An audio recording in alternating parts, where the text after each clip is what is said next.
Paris, Londres, Rio, Shanghai, Moscou, autant de villes où Alexandre Farto, dit Vils, a laissé sa marque gravée dans les murs. L'artiste portugais, né en 1987, a commencé sa carrière en taguant trains et bâtiments. En grandissant, il a réalisé la particularité des murs de Lisbonne, sa ville natale. Les graffitis, sans cesse nettoyés et sans cesse recommencés, venaient habiller des affiches et des publicités, nouvelles ou anciennes, qui avaient elles-mêmes recouvert les peintures murales des années 70 à la fin de la dictature.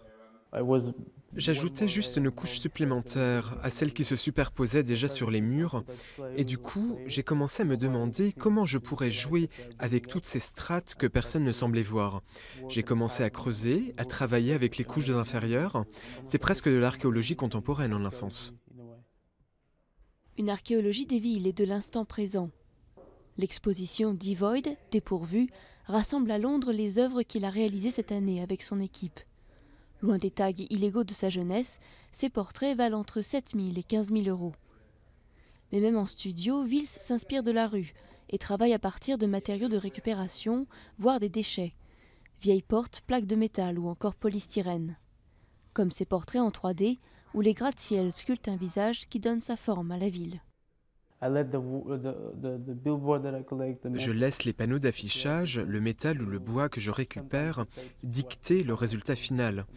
J'aime travailler comme ça parce que vous créez une vraie relation entre la ville elle-même et la création artistique.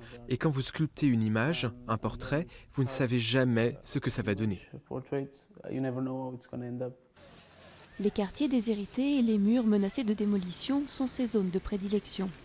Comme ici à Rio. Vils a rencontré des habitants de cette favela en plein bouleversement à l'approche de la Coupe du Monde et des JO.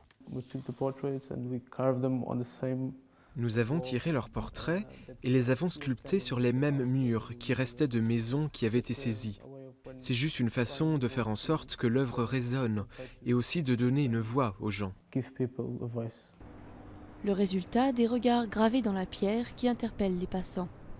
Avant de succomber parfois au bulldozer, mais pour Vils, la démolition est le moment culminant de l'œuvre, la consécration de l'éphémère et du changement auquel il consacre son talent.